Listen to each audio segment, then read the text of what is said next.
Beaucoup de choses à voir dans ce tutoriel. Nous allons d'abord évoquer l'usage des extensions. Ensuite, nous parlerons des thèmes enfants. Pourquoi et comment les créer. Enfin, nous apprendrons les différents moyens d'ajouter nos propres règles CSS à un thème WordPress. Alors tout d'abord, les extensions. Je veux ajouter des fonctionnalités à mon site. Par exemple, j'aimerais présenter ma galerie sous forme de diaporama Lightbox. Je clique pour cela dans la rubrique Extensions, Ajouter. Je vois apparaître les extensions les plus populaires. Je peux observer la valeur accordée à ces extensions par la notation sous forme d'étoiles située dans la partie inférieure gauche de chaque fenêtre, ainsi que le nombre de votants entre parenthèses. Si j'apprécie ou déteste une extension, moi aussi, je pourrais voter. Sur la ligne suivante, je peux constater le nombre d'utilisateurs actuels de l'extension. Cela aussi témoigne de la valeur apportée par les utilisateurs. Dans la partie droite, je prête attention à la dernière date de mise à jour de cette extension et de sa compatibilité avec ma version de WordPress. Je peux descendre dans la fenêtre où je trouve un nuage de mots-clés les plus populaires. Et je peux choisir parmi eux le terme qui reflète le mieux ma recherche. Ils sont rangés par ordre alphabétique. Pour trouver une extension, je peux également utiliser la case de recherche tout en haut à droite. Je vais cliquer dans cette case et taper Lightbox. C'est le fameux jQuery créé par Lokesh Dakar. Dans les choix qui apparaissent, je vais choisir Responsive Lightbox by dFactory, car elle me semble particulièrement bien notée et utilisée par beaucoup de gens. Et le fait d'être responsive m'intéresse. Ainsi, mes diaporamas s'adapteront au support mobile. Je clique sur Plus de détails et je parcours les onglets. Je trouve une description de l'extension.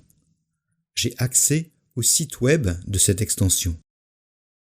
Je peux vérifier que les fonctionnalités sont bien celles que je recherche. J'ai accès aux instructions d'installation. Les captures d'écran me permettent de voir si l'effet obtenu est bien celui que je recherche. J'ai également une liste des mises à jour, une foire aux questions et enfin les avis des utilisateurs, en mal comme en bien. Cela peut être très instructif. Allez, soyons fous, je clique sur Installer. Après quelques secondes de transfert, je retrouve ma page d'extension, avec le bouton Installer qui est devenu Activé. En effet, dans WordPress, il est possible d'activer ou désactiver une extension, sans pour cela effacer à chaque fois les fichiers. Cela me permet de comparer rapidement le résultat avec ou sans l'extension.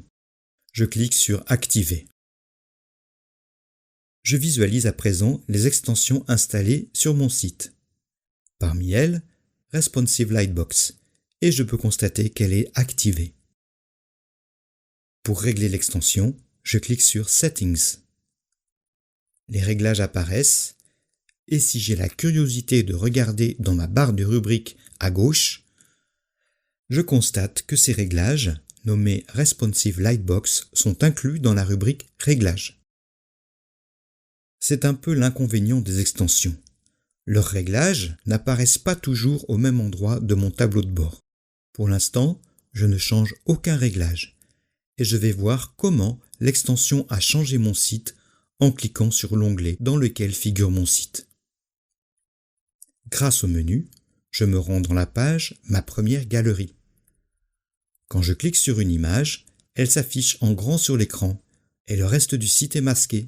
Je peux naviguer d'image en image jusqu'au bout du diaporama et revenir dans mon site au moyen de la croix blanche en haut à droite. Je retourne dans l'onglet de mon tableau de bord.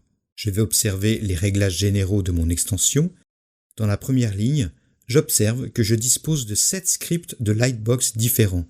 Je teste le script FancyBox en cochant la case correspondante. Je n'oublie pas de me rendre en bas et cliquer sur le bouton bleu « Enregistrer les modifications ».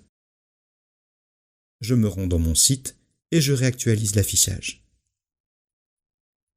Je teste ma galerie et l'effet est différent. Et je vais procéder ainsi par la suite en testant les différents réglages proposés pour obtenir ce que je souhaite. En général, pour que mes galeries fonctionnent avec une extension Lightbox, elles doivent être réglées d'une façon bien précise. Je clique sur l'onglet Tableau de bord, puis sur la rubrique Page. Je choisis la page Ma première galerie. Je clique sur ma galerie. Un trait bleu apparaît tout autour de ma sélection. Je clique sur le petit crayon pour modifier la galerie. Dans la partie droite, je choisis Lier à Fichier média. La plupart du temps, ce réglage est nécessaire. Ici, avec Responsive Lightbox by dFactory, ce n'est pas nécessaire. Je mets à jour ma galerie, puis je mets à jour ma page. Pour apprendre à supprimer une extension, je retourne dans ma rubrique Extension installée et je vais supprimer Hello Dolly, extension éminemment dispensable. Je clique sur Supprimer, puis OK. Je vais à présent créer un thème enfant à mon site. Avant cela, j'ai besoin de comprendre pourquoi cette opération est nécessaire. Je vais passer par un exemple. Imaginons que, au début de mon site, j'ai choisi un thème tout nouveau, pas encore très beau, dans sa version 1.0. Je vais progressivement l'améliorer, le customiser. Nous verrons bientôt comment améliorer un site WordPress.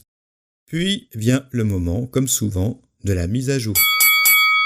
Les mises à jour sont fréquentes dans l'univers WordPress, parfois pour des raisons de sécurité. Le contenu du site est préservé, mais les fichiers de structure et de présentation du site sont remplacés. Et alors, j'ai perdu toutes mes améliorations. C'est pourquoi je décide de créer un thème enfant. Un thème enfant est créé à partir de son thème parent et est dépendant de lui. Par défaut, il reprend tous les aspects du thème parent. Et puis, au fil du temps et de mes enrichissements, il commence à affirmer son identité. Et tout à coup, patatras, une nouvelle mise à jour pour mon thème parent doit être effectuée. Pas de souci, mon thème parent est mis à jour, mais le thème enfant, lui, garde ses améliorations. Pour créer mon thème enfant, je vais utiliser une extension. Dans la page qui contient mes extensions, il existe également un bouton « Ajouter » sur lequel je clique. Dans la case « Mots-clés recherchés », je tape « Child Theme ». Je choisis « Child Theme Configurator ». Il est très bien noté et beaucoup utilisé. Je clique sur « Installer », puis « Activer ». Dans ma page « Extension installée », je choisis d'aller voir les informations en cliquant sur « Afficher les détails ». Dans l'onglet « Installation », je vais trouver les instructions pour utiliser l'extension. Sur la partie droite de la fenêtre, j'ai accès au site de l'extension, où je vais trouver des vidéos pour expliquer le détail des possibilités très grandes de cette extension. Dans la description de ma vidéo, je vais insérer les liens en question. Vous trouverez également un lien vers un blog très sympa, NoTuxedo, qui va vous donner des détails en français sur Child Theme Configurator. Pour utiliser mon extension, je vais dans Outils, Child Theme. Eh oui, je vous avais dit que les réglages des extensions apparaissaient dans des endroits divers. Je dois suivre plusieurs étapes numérotées. En étape 1, je choisis Create a new child theme. En étape 2, je sélectionne le thème parent, ici 2017. Je clique sur Analyze pour que Child Theme Configurator détermine s'il est possible de créer un thème enfant à partir du thème choisi. En effet, certains thèmes ne peuvent avoir d'enfants, soit parce qu'ils sont codés d'une manière qui l'empêche, soit parce qu'ils sont eux-mêmes déjà des enfants. Mais ici, ce n'est pas le cas. Créer un thème enfant est possible. Étape 4. Je garde le nom proposé, le nom du thème parent, plus un tiret, plus le mot child. Par convention, c'est le nom le plus souvent utilisé. Étape 5. Le réglage qu'il faut choisir par défaut est Primary Style Sheet, entre parenthèses Style CSS. Je vais garder ce réglage. Je vais garder les réglages par défaut également dans l'étape 6. Étape 7, je peux cliquer sur Show Hide Child Theme Attribute. Ainsi, je peux changer les informations de mon thème enfant. Mais je ne vais rien changer. Je passe à l'étape 8. Ici, je peux recopier les menus et divers réglages de mon thème parent dans mon thème enfant. Je n'ai besoin de le faire que la première fois que je configure mon thème enfant. Je coche cette case. Puis, en étape 9, je clique sur Create New Child Theme. Mon thème enfant est créé. Je vais à présent l'utiliser. En faisant cela, je vais apprendre à changer de thème. Je vais dans la rubrique Apparence, thème. Je constate la présence de mon thème enfant, 2017 Child, parmi les choix possibles. Je survole l'icône de ce nouveau thème. Un bouton activé apparaît sur lequel je clique. Mon thème enfant est activé. Son icône est maintenant la première, tout à gauche. Je vais maintenant personnaliser mon thème enfant. Je clique sur le bouton bleu « Personnaliser ». Si besoin, dans la catégorie couleur, je choisis « Clair ». J'observe tout en bas qu'il est possible d'insérer du CSS personnalisé pour changer la présentation. C'est commode. Cependant, cela n'est pas présent dans tous les thèmes. Si je ne trouve pas cette section, je devrais aller ajouter mon code dans la rubrique Apparence éditeur.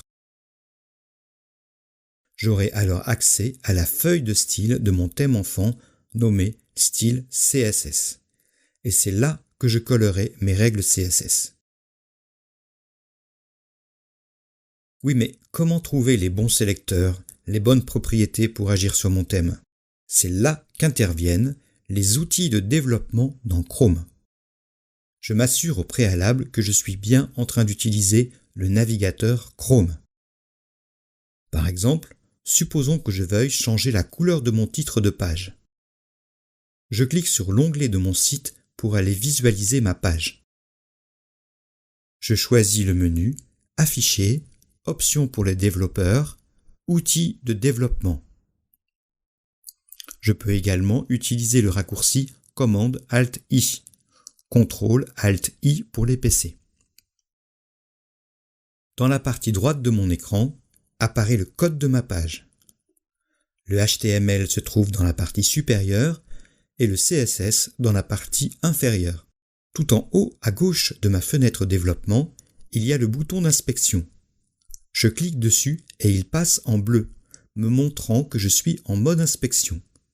Je resterai en mode inspection tant que je ne cliquerai pas. Si je survole la page, je vois les différents éléments qui se teintent. Cela me permet de cibler le titre de ma page. Je clique dessus. Le bouton d'inspection redevient noir, je suis sorti du mode inspection. Dans la partie HTML, mon titre est sélectionné. En dessous, je peux voir les règles CSS qui s'appliquent à mon titre.